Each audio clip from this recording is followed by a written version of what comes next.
साथियों, हमारे बीच में जो अभी हमने बताया था कि हमारे बड़े भाई माननीय सम्मानीय नफीस अहमद जी जो हम सब के बीच में चल करके आए हैं, धौरहरा 141 विधानसभा अल्पसंख्यक विधानसभा अध्यक्ष हैं। मैं उनसे अनुरोध करता हूं कि वो मंच के माध्यम से पार्टी के बारे में, संविधान के बारे में और आज की मुख्य मीटिंग जो कैडर कैंप की समीक्षा बैठक की गई है, इसके बारे में बताने का काम करेंगे। तो हम उनसे अनुरोध करते हैं कि मंच के माध्यम से हम सबको मार्गदर्शन कराएं। हमारे बड़े भाई माननीय सम्मानीय नफीस अहमद जी, साथियों जोरदार तालियों से स्वागत। क्रांतिकारी जय भीम। साथियों, आप लोगों के बीच में हमारी उपस्थिति हुई है कि कैडर कैंप की समीक्षा रखी गई है।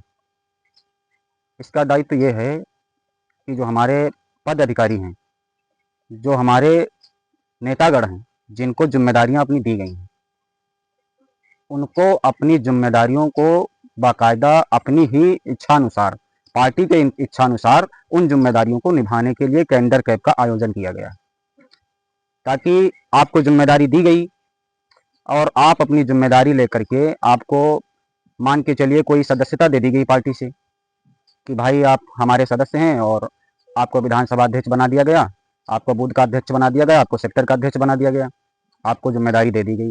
लेकिन आप इसका महत्व समझते नहीं हैं कि हमें सेक्टर अध्यक्ष बनाया गया है तो किस लिए बनाया गया। हमको क्या करना चाहिए सेक्टर अध्यक्ष के पद पर? मीडिया प्रभारी बनाया गया तो हमें किस लिए बनाया गया मीडिया प्रभारी? मीडिया प्रभारी का काम होता है कि जो न्यूज चैनल चलें या हमारे पार्टी से जो सदस्य बैठे या कहीं पर मीटिंग रखी जाए या कहीं बातचीत हो, तो उनको हम लोगों तक और आप लोगों तक पहुंचाने का कष्ट करें, ताकि आगे के लोग उससे जागरूक हों, ताकि हमारी पार्टी तेजी से और मजबूती की तरफ बढ़ती जाए। इसका मतलब मीडिया प्रभारी का पद होता है। सेक्टर अध्यक्ष होते हैं, सेक्टर अध्यक्ष जो होते हैं उनका काम यह है कि अपने सेक्टर जाएं और सेक्टर में बैठ करके एक समीक्षा लिखें। बैठक में आपसे नीचे के जो पद हैं उनको बुलाया जाए, बुला करके उनसे ये पूछा जाए कि आपको बताया गया था फला काम के लिए, आपको ये चिन्हित किया गया था, आपको वहां जाना है, आप वहां गए या नहीं गए, आप उनसे जुड़े या नहीं जुड़े, किसी को जोड़ा या नहीं जोड़ा, आप उसकी समीक्षा बनाइए, आप अपना लेटर पैड रखिए, आप उस पर लिख करके, हमारे माननीय मनसाराम गौतम जी हैं जो बहुत ही मेहनत के साथ बहुत अच्छा काम करते हैं पार्टी का, ये इन्हीं की देन है आज इस क्षेत्र में मनसाराम गौतम जी की, जो आज इतनी लोग यहाँ इकट्ठा हो, तो बहुत मेहनत से काम करते हैं, बहुत अच्छे लोग हैं। हमारे पार्टी के सभी लोग बहुत ही जिम्मेदारी के साथ काम करते हैं।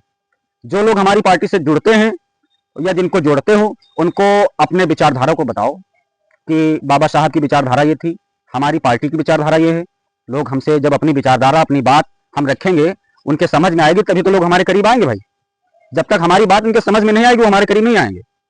जब अपनी बात बताएंगे किसी को, भाई हमारे में ये खूबियां हैं, हम इतने अच्छे हैं, हमारे में ये गलतियां हैं, भाई फला पार्टी से हमको ये नफरत है, ये दिक्कत है, वहां से ये दिक्कत होती है, जब हम उनको बताएंगे, उनकी समझ में आएगा तो हमसे जुड़ेंगे, उनकी समझ में आएगा तभी हमसे जुड़ेंगे। अगर हमारे में कोई खूबियां होंगी और व्यक्ति देखेगा, हमारी खूबियों को पहचानेगा, तभी वो हमारे पास आएगा। अब जब तक हमारे नेकियों को, खूबियों को पहचान नहीं सकेगा, तब तक वो हमारे पास नहीं बैठेगा। तो इस वजह से सभी पार्टी के कार्यकर्ताओं से अनुरोध है कि सभी लोग मेहनत से काम करिए, पार्टी को आगे बढ़ाइए, पार्टी को मजबूती मिले। मेरी पार्टी का एक ही नारा है कि जितनी जिसकी भागीदारी उतनी उसकी हिस्सेदारी। हमारे बड़े भाई चंद्रशेखर आजाद जी का यही कहना है कि जितनी जिसकी भागीदारी होगी उतनी उसकी हिस्सेदारी होगी। इसमें यह नहीं है कि हमें एक ही कौम को जोड़ना है, हमें एक ही लोगों को जोड़ना है, नहीं, सभी जात के लोगों को। हमारा मसला यही है कि हमारे पार्टी के सदस्यता में भी, हमारे पार्टी के रहबर भी जितने लोग हैं, सबका यही कहना है कि सभी वर्ग के लोगों को, सभी समूह के लोगों को जोड़िए।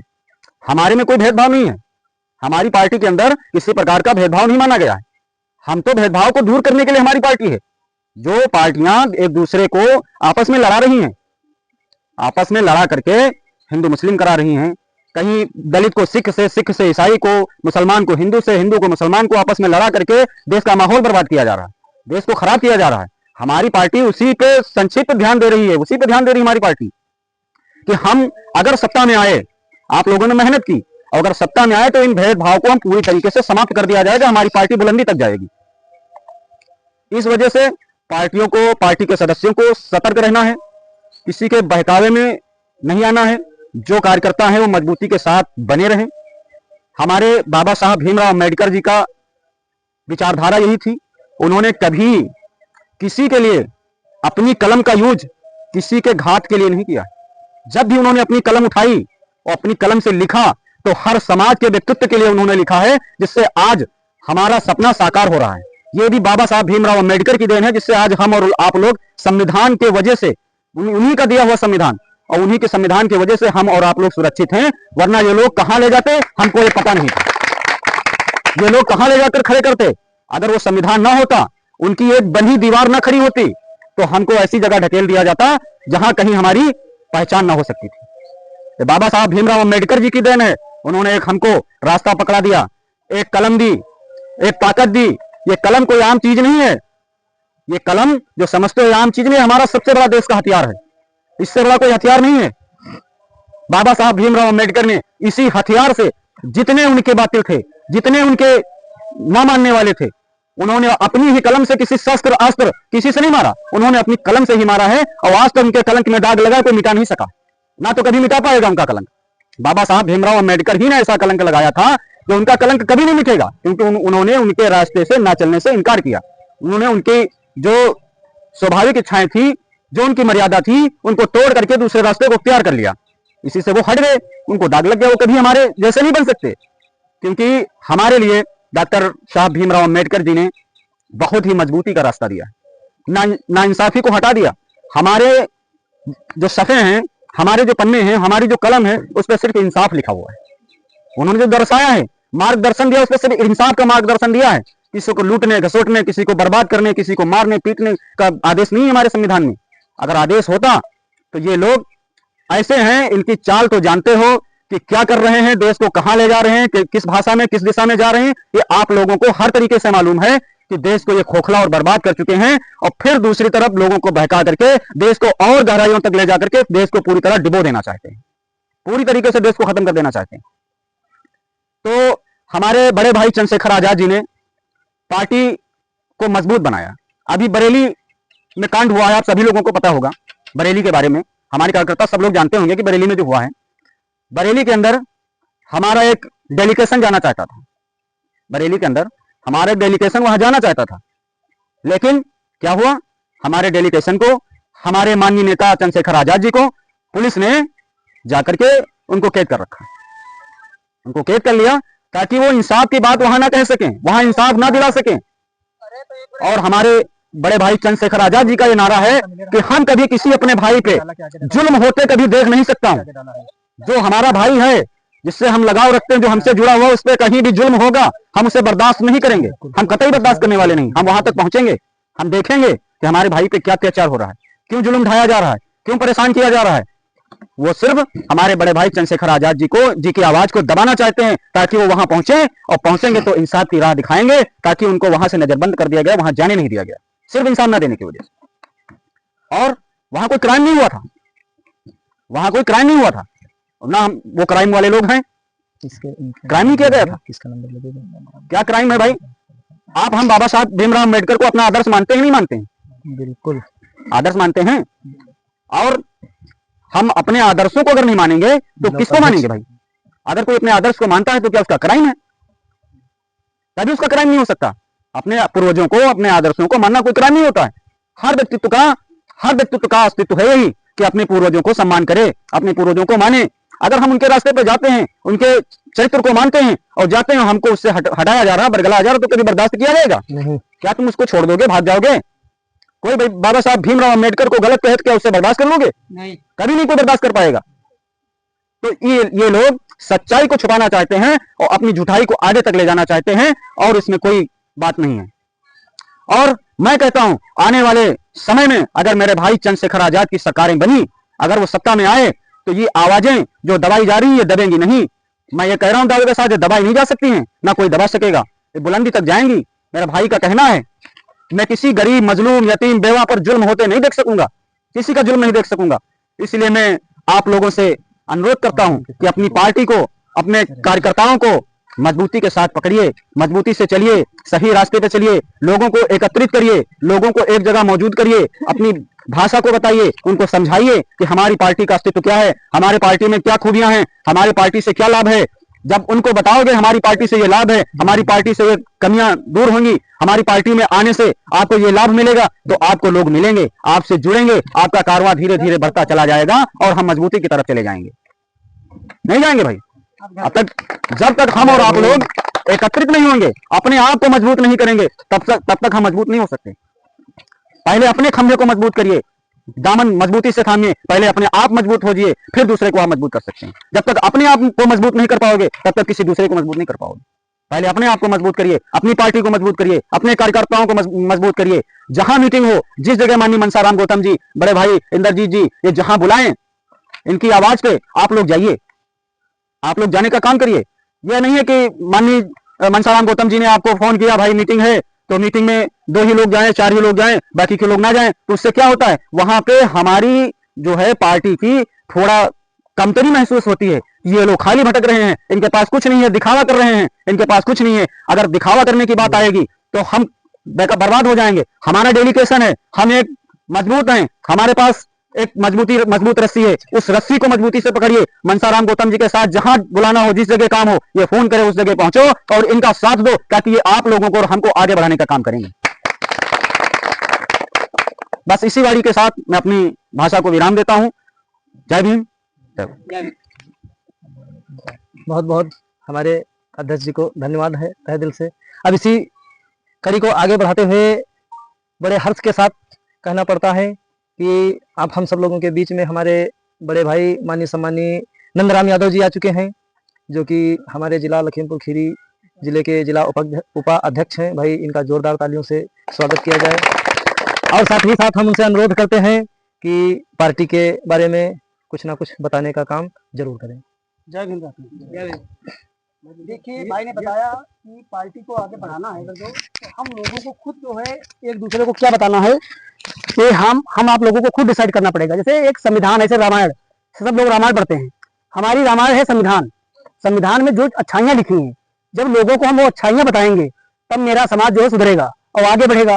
फिर जैसे हम दुनिया का बवाल सब बक रहे हैं, जो इससे जो है हमारा जो समाज है जो आगे नहीं बढ़ पाएगा, क्योंकि संविधान में कौन कौन सी अच्छाइयाँ हैं वो कोई लोग जानता ही नहीं है। इसीलिए तो यहाँ पे कोई भीड़ नहीं है। वो सब जानते होते अगर कि संविधान में यह सुविधा लिखी है, इस अनुच्छेद में ये सुविधा है, अनुच्छेद में ये हमारा अधिकार लिखा है, तो आज यहाँ पे भीड़ जमा होती। ठीक, इसीलिए लोग यहाँ पे नहीं आते हैं हमारे तुम्हारे कार्यक्रम में, क्योंकि हम लोग हवा में उड़ रहे हैं। सब लोग ना हवा में, हमें तुमको नहीं उड़ना है, हमको तुमको केवल ये करना है, हम तुम एक शाम को जो है कॉपी में अनुच्छेद जो आते हैं मोबाइल में सब मंगवा लेते हैं। मैं लिख भी रहा हूँ ना, मैं जिस दिन कंप्लीट करूंगा उस दिन, जिस दिन मंच बढ़िया अच्छी सी लगेगी, अपने आंखों लगवाऊंगा, उस दिन मैं एक एक बात संविधान की बताऊंगा लोगों को। ठीक, हमारा तुम्हारा ये नहीं काम है कि दुनिया की हम बातें बताएं, दुनिया की बातों से हमारा कोई लाभ नहीं निकलेगा।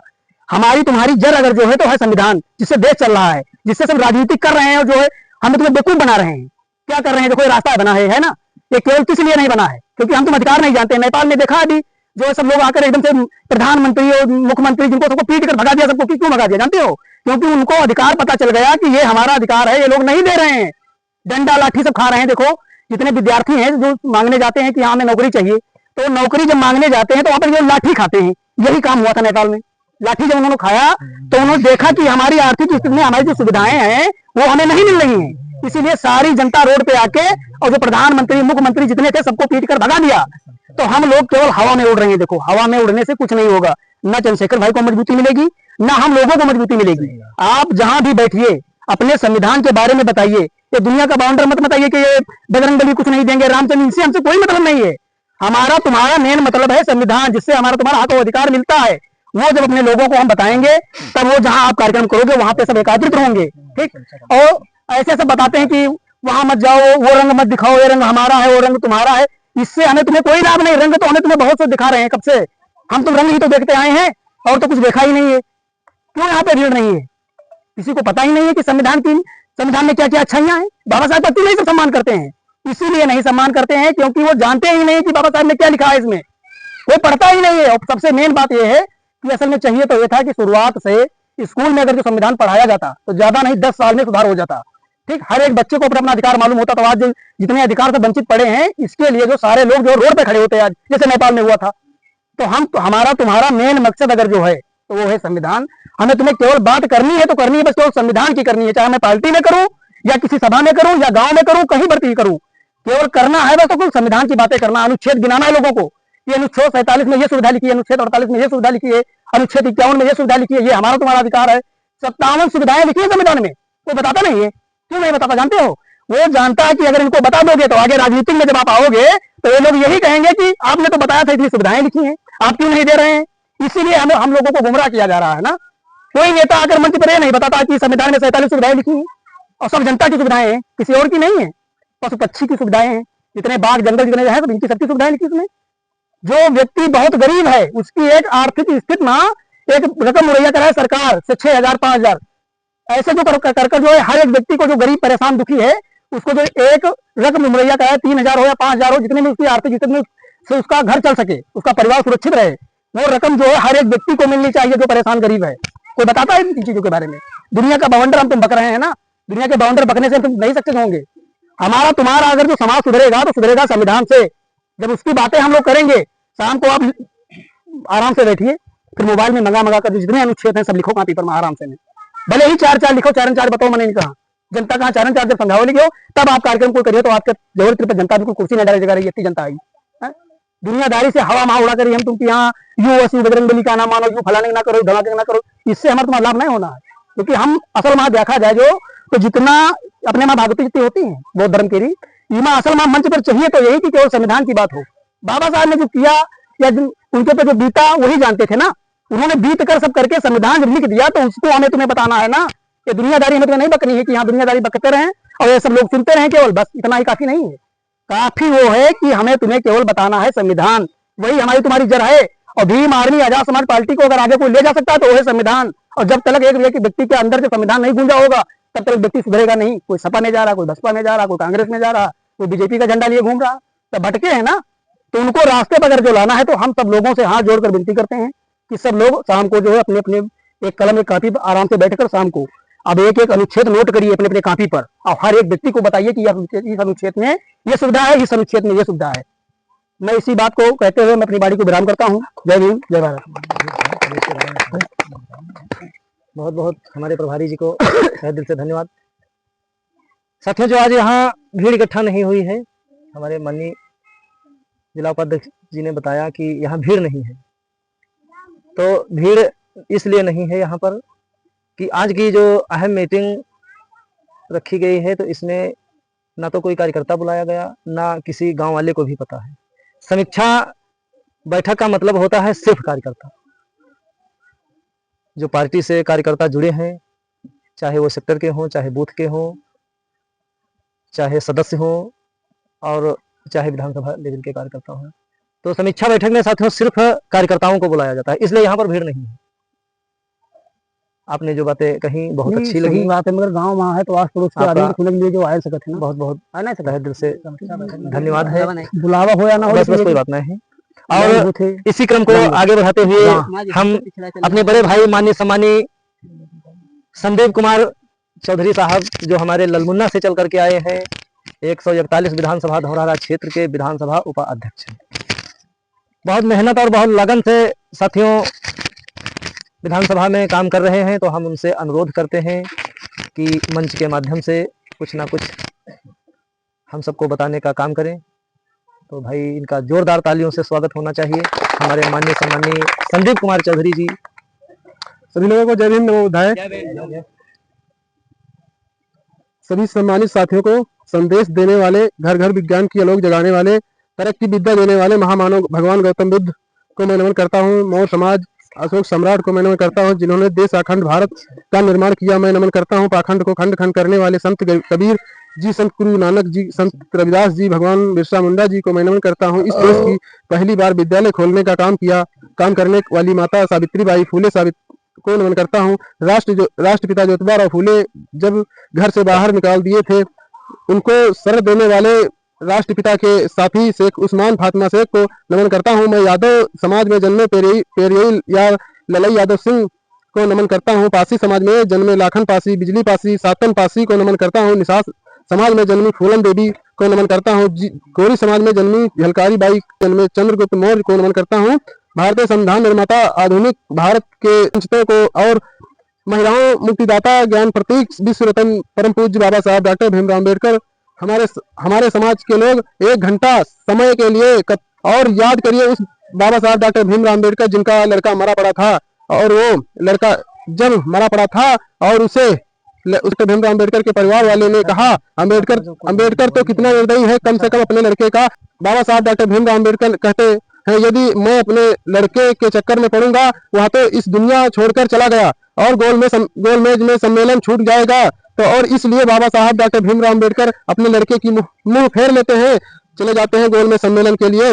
यह यदि कहते हैं कि याद आज अपने बच्चों को देखेंगे तो कल यही बहुजन समाज के करोड़ों बेजुबान गरीब लाचार बच्चे मारे जाएंगे, शिक्षा के अभाव में मारे जाएंगे और मेरे समाज के लोग ऐसे ही महापुरुषों को याद रखना चाहिए।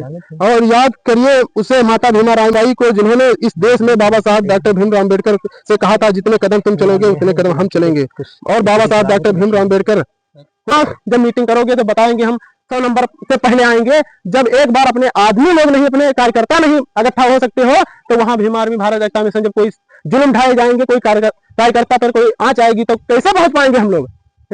इसलिए कहना है सभी लोगों से, कार्यकर्ता भर लोग हमें जहां पे बताते हैं भीम आर्मी भारत एकता मिशन पहुंचेगी, तो इसलिए सबसे पहले अपने पदाधिकारी जब बुलाए जाए तो कम से कम समय का ध्यान रखते हुए बताइए कि समय पर कम से कम 10-20 मिनट का फर्क हो सकता है, लेकिन 1.5-2 घंटा का समय नहीं फालतू हो सकता है। कम से कम समय का ध्यान रखिएगा सभी लोग। जय भीम, नमो बुद्धाय। बहुत बहुत धन्यवाद। इसी क्रम को आगे बढ़ाते हुए हमारे बड़े भाई माननीय सम्मानीय रशीद खां जी से मैं अनुरोध करता हूं कि वो मंच के माध्यम से कुछ ना कुछ बताने का काम करें। भाई जोरदार तालियों के साथ उनका स्वागत करना चाहिए। वह तो दोस्तों सभी को जय भीम। दोस्तों आजाद समाज पार्टी के कार्यकर्ताओं से मेरा अनुरोध है कि सभी लोगों को टाइम का पालन करना चाहिए और जो टाइम दिया गया है उससे 10 या 15-20 मिनट तक थोड़ा देर हो सकती है, बाकी टाइम के पालन से पहुंचना चाहिए। कहीं भी मीटिंग लगाई जाए वहां टाइम से पहुंचे और सभी से अनुरोध है कि सब टाइम से पहुंचे। जय भीम। चलो ठीक है, बहुत बहुत धन्यवाद है। और इसी क्रम को आगे बढ़ाते हुए मैं अपने बड़े भाई माननीय सम्मानीय जो अजय कुमार जी वाल्मीकि जी हैं, तो संगठन मंत्री हैं भाई, उनसे हम अनुरोध करते हैं कि कुछ ना कुछ बताएं पार्टी के विचार और अपने बारे में जो है। जोरदार तालियों के साथ उनका स्वागत करना चाहिए। साथियों जय भीम, जय भीम, नमो बुद्धाय। इसके बाद तो हमारा नाम अजय कुमार वाल्मीकि है, धौरारा से आए हुए हैं, संगठन मंत्री हैं और आज हमारा फास्ट दिन है, तो ज्यादा तो कुछ नहीं कहेंगे, लेकिन जो कहा है इतना ही कहेंगे। जय भीम।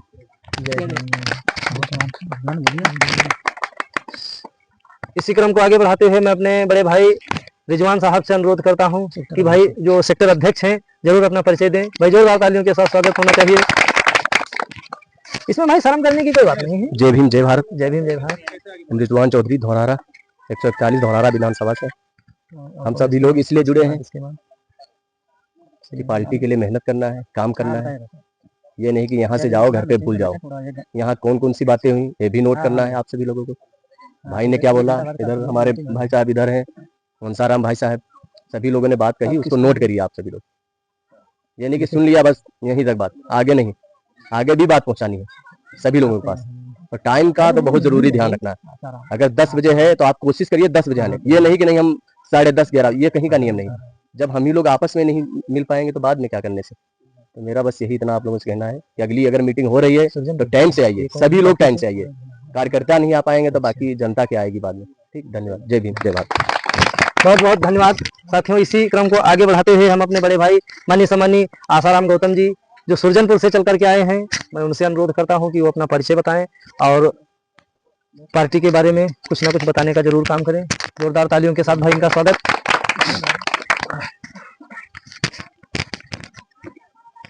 सभी को नमो बुद्धाय। जय भीम, जय भीम, जय भारत, जय संविधान। मैं सुरजनपुर से एक आजाद समाज पार्टी का कार्यकर्ता हूं। मैं सदस्य था। हम 2023 15-10 दिसंबर को मैंने अपना ID कार्ड इंद्रजीत के द्वारा बनवाया था। फिर भी हमारी भाई से मुलाकात 2 बार हो चुकी है। भैया मनसाराम गौतम कई बार हमसे मुलाकात करने के लिए कहा, लेकिन हम नहीं आ पाए।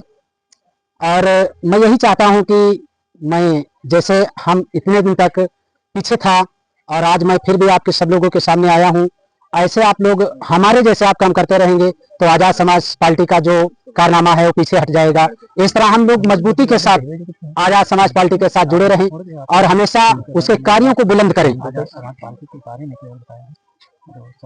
जैसे हम पीछे हटते चले आए आज तक, हम अपने समाज को जागरूक करते हुए नहीं, फिर भी उसको भुलाते हुए हम पीछे की तरफ मुड़ गए।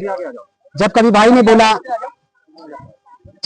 ने बोला कि आप भैया मीटिंग अटेंड करिए, तो हमने कहा कि भैया आप किसी दिन आएंगे। कभी कभी मुलाकात होती रही लेकिन हम नहीं आ पाए। तो हमारा सब लोगों से हाथ जोड़कर निवेदन यही है कि जब हमें पार्टी को एक मजबूती के साथ उसको बढ़ाना है तो हम लोग आजाद समाज पार्टी में मजबूती के साथ बने रहें। मैं सुरजनपुर से आसाराम गौतम, एक जाना पहचाना आपका छोटा भाई जो आपके बीच में खड़ा है। जैसे मैंने बोला है इसी तरह आप आजाद समाज पार्टी के साथ आप बने रहें। सब लोगों को महान दया होगी। जय भीम, जय भारत, जय संविधान।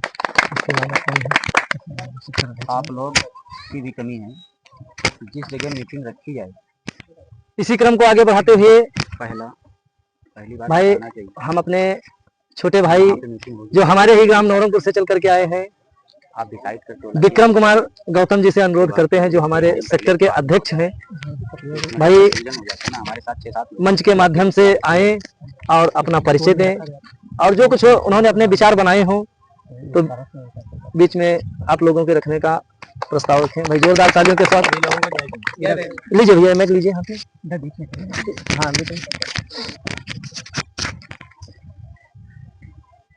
भाई मैं नमन करता हूँ भगवान बुद्ध को, मैं नमन करता हूँ बाबा साहब डॉक्टर भीमराव अम्बेडकर को, मैं नमन करता हूँ सावित्रीबाई फुले को, मैं नमन करता हूँ ज्योतिबा फुले को।